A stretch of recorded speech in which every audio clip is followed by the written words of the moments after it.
Have a great day. How to listen and use vocabulary fluently like a native. Make it a habit to listen to podcasts on a variety of topics anytime. And you will remember how to use vocabulary in everyday conversations. Lincoln and the Gettysburg Address.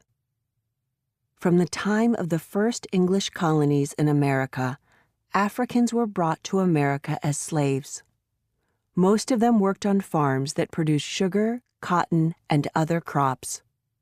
Farmers in the South couldn't have been as prosperous without slaves. But many Northerners were against slavery. One of those was Abraham Lincoln, the president who finally brought an end to slavery in the United States. Today, many people consider Abraham Lincoln to be one of the greatest presidents of the United States. But before he became president, many had doubts about his abilities. Lincoln's parents were poor and uneducated, and Lincoln had only 18 months of formal schooling, but he loved to read, and he educated himself. Much to his opponents' surprise, Lincoln won the presidential election in 1860. At that time, Southern slave owners wanted to continue slavery, but Lincoln wanted to stop the spread of slavery. What followed was the worst internal crisis in American history, the Civil War. Over 500,000 soldiers died in the conflict, the most of any war that the United States fought in.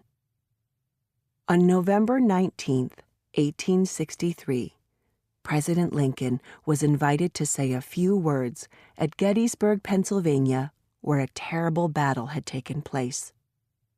There were about 20,000 people there. Edward Everett, the main speaker, spoke first. His speech lasted 2 hours.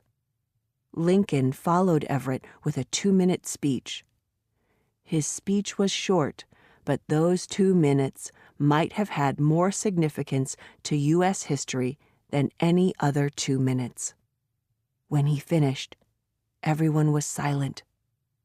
The audience may have been surprised that the speech was over.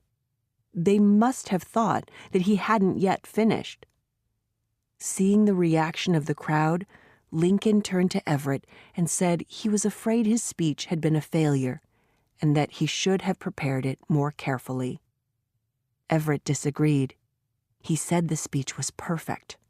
He said the president had said more in 2 minutes than he, Everett, had said in 2 hours. This speech, known as the Gettysburg Address, is one of the greatest speeches in American history. Lincoln said that the country was dedicated to freedom and that government of the people, by the people, for the people, had to continue. The Civil War continued until April 9, 1865, when the North finally won and slavery was brought to an end.